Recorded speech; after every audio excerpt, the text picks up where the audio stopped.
अच्छा, तो जैसे हम कन्वर्जन की बात करें तो हमारे पास एक कन्वर्जन की मिसाल है जिसमें हमने मीथेन के मॉलिक्यूल को इथेन के मॉलिक्यूल में चेंज करना है। तो मीथेन के मॉलिक्यूल को इथेन के मॉलिक्यूल में चेंज करने के लिए हमें सेवरल स्टेप्स में से गुजरना पड़ सकता है। तो जो हमारा सबसे पहला स्टेप है उसको हम कहेंगे हैलोजिनेशन, कि हम मीथेन के मॉलिक्यूल की हैलोजिनेशन कर देते हैं। फॉर एग्जाम्पल मैं इसको क्लोरीन दे देता हूं in the presence of sunlight, तो वहां से आपके पास मिथाइल क्लोराइड प्रोडक्ट बनेगी।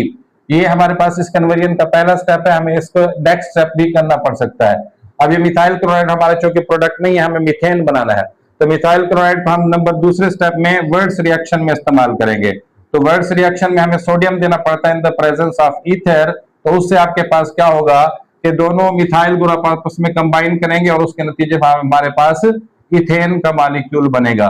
इस तरह से दो स्टेप्स में से गुजरने के बाद हमारे पास क्या हुआ, मीथेन का मॉलिक्यूल इथेन के मॉलिक्यूल में कन्वर्ट हो गया। ये इथेन का मॉलिक्यूल हमारा स्टार्टिंग मॉलिक्यूल है, जबकि मीथेन का मॉलिक्यूल वहां से हमारे पास प्रोडक्ट मॉलिक्यूल है। इसी तरह से हम क्या कर सकते हैं, इथेन को भी मीथेन में चेंज कर सकते हैं, कि हमारे पास इथेन का मॉलिक्यूल है, ये डिसेंडिंग टाइप होगी, जिसमें हम क्या करेंगे, इसको मीथेन के मॉलिक्यूल में चेंज करेंगे। हमारे पास जो इथेन का मॉलिक्यूल है उसमें 2 नंबर ऑफ कार्बन है, जबकि हमारे पास जो मीथेन का मॉलिक्यूल उसमें 1 कार्बन है। तो इसके लिए हमें क्या करना है, पहले हमने इसकी ऑक्सीडेशन करनी है इथेन के मॉलिक्यूल की। अल्केन के मॉलिक्यूल्स की ऑक्सीडेशन मुख्तलिफ तरीकों से हो सकती है, उसमें आपके पास कंबस्शन भी, आपके पास ऑक्सीडेशन की किस्म में, लेकिन यहाँ पे जो हम ऑक्सीडेशन करेंगे वो कहलाती है कैटालिटिक ऑक्सीडेशन, जो कि 400 degree Celsius and 200 atmospheric pressure पर होगी। और याद रखें, जब भी हम कैटालिटिक ऑक्सीडेशन करेंगे उसके नतीजे में आपके पास अल्कोहल का मॉलिक्यूल बनता है, मसलन CH3 सिंगल बॉन्ड CH2OH, ये हमारे पास अल्कोहल का मॉलिक्यूल बना। अब अल्कोहल के मॉलिक्यूल को अगर हम ग्रिग्नार्ड रिएजेंट के साथ ट्रीट करेंगे, हमारा पहला स्टेप था, दूसरे स्टेप में हम इसको ग्रिग्नार्ड रिएजेंट के साथ ट्रीट करते हैं। अब ग्रिग्नार्ड रिएजेंट हमारे पास होता है अल्काइल मैग्नीशियम हैलाइड। तो यहाँ पे अल्काइल ग्रुप मैंने मिथाइल ग्रुप लिया है और मैग्नीशियम के साथ मैंने हैलाइड जो लिया वो मेरे पास ब्रोमाइड है।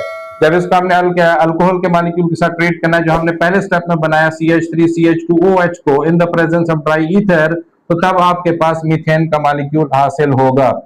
तो इस तरह से हमारे पास क्या होता है, एक 2 कार्बन वाला कंपाउंड हमारे पास 1 कार्बन वाले कंपाउंड में चेंज हो जाएगा, और इसको कहते हैं हमारे पास क्या है, descending type of organic conversion, के जिसमें हमारे पास number of carbon atoms reactant molecule से प्रोडक्ट मॉलिक्यूल की तरफ आते हुए कम हो गए हैं।